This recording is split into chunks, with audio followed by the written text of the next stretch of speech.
Hello folks, welcome back to the channel. I'm sitting here in my family room watching a ball game. Took my portable reloading bench in here so that I could safely and in a controlled environment remanufacture my ammunition so that I could continue to provide hopefully educational and entertainment content on YouTube for those who choose to watch my channel. My message is to YouTube and the perception that they seem to be changing the rules to make it a lot less convenient for people to learn on firearms channels. And my message today, in the upcoming little speech I got going here, is to tell YouTube that we are the most innocuous of all of the broad spectrum of entertainment that you have on YouTube. Most of us are doing this because we want to pass on information and we want to help people enjoy and get knowledge of our sport and the various directions that it can take. So stick around folks, I'll be right back, and you're going to listen to a pretty long speech, but hopefully it will take root, just like throwing seed on good ground.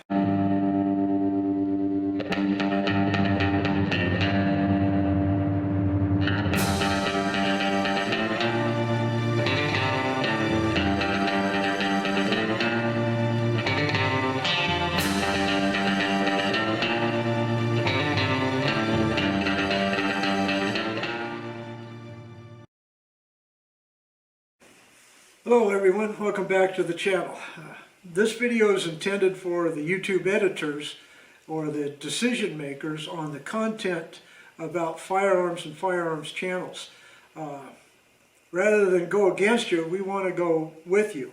And we would suggest that you have actual peers, peer groups that have knowledge of the firearms industry, reloading, competition shooting, hunting, recreational shooting, self-defense, any of those types of practices that you editors should actually have practical experience on before they decide whether something is appropriate or not. Given certain guidelines we all agree with, but you know, to take this and to turn it into this is prudent, practical, educational, safe, and that's what we intend to show people our experience so that they don't have problems. No different than changing a tire or putting a jack underneath the axle or to put it on to some other part of the apparatus of the car so that when you change a tire you don't get hurt. Well, that's all we're doing, is we're changing a tire. We're using various tools to change that tire with. Now those tools are highly regulated already. For example, this little can of gunpowder, in order for that to get to me I have to pay a hazardous fee because of potential hazard that this may cause during transportation. Over a period of time this is going to turn into nothing but inert fertilizer. It will have absolutely no purpose as far as a flammable item. As a matter of fact, it will lose that, and reloaders know that, and we try to educate the community as to, if you're going to go with this expense, is that you better use it. It's use it or lose it. Let's take a dye company. Now, we don't make these, we buy these from companies that have exact specifications to keep us safe and to be able to put out a product that will be safe and that we can use. The dye companies all have to go by SAMI specifications, which is a federally approved organization that standardizes every caliber for every rifle. That is standardized so that reloaders don't get themselves into trouble. They can't, because it's standardized, and it's pretty strict standard. the actual projectile itself. The individual companies that make these projectiles have done, they're ballisticians, they're physicists, they're metallurgists, they are all kinds of highly educated people to put out a product that will work and it won't hurt us. So people like me, with the content that I put out, is designed to educate, enlighten, and entertain. And hopefully that's good for YouTube, and you know, with the sharing of revenue of advertising, hopefully we're both being rewarded. And I do appreciate YouTube for including me in their advertising revenue for people that have to look at this mug and listen to it.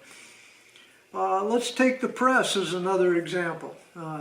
Here's a company that makes a press so that I can redesign a spent case to get it back to near perfect specifications so that will be safe to fire.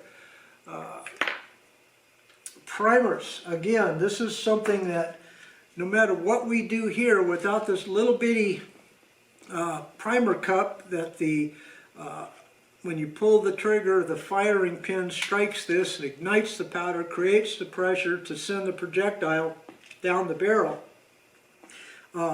Again, we have to pay a hazard fee in order to get these. Right now, these companies are overwhelmed because I think YouTube has missed the boat. There's a tremendous shortage out there of ammunition. There's a tremendous shortage and backlog that people will be buying for years, and I would think that you would want to encourage advertisers to these individual companies that manufacture these, because they're going to be profitable for quite some time in the future and have a growing user base. So it's okay to buy pre-manufactured ammunition. There's nothing wrong with that. But those of us that are firearms enthusiasts know that I can take a pre-done commercial type of ammunition that is done by the hundreds of thousands, if not millions, and take it down to maybe 20 that is optimal to make my firearm work the safest, the bestest, and the most convenient that there is. So folks, I wish that you would put together a peer group of my peers, of people that know firearms, that hunt, that compete, that maybe it's your largest subscriber base on your firearms types of channels. You certainly don't want to lose them. It makes no sense to lose them to competition when they are in fact helping keep the lights on at YouTube. Okay, that's all I have to say, folks. I want to get back to hand loading. I can't show you under the current rules how to do step by step, which to me would violate safety protocols if I did not show people step by step, not to leave anything out, to double check, to triple check, and to build your knowledge base so that you stay safe, and then you can pass that knowledge on to other people so that they're not starting from zero. Again, using the flat tire analogy, nobody changed a flat tire without either getting a manual to show step by step or having somebody teach them and show them step by step. So the chances of when they do, or if they don't ever have a flat tire, they're at least prepared. What are the tools that you need to prepare that tire? Because, you know, an empty case is nothing but a flat tire. And if anything, I'm probably helping the environment by recycling. This brass is not being discarded. It's not going into a waste bin. It's being reused.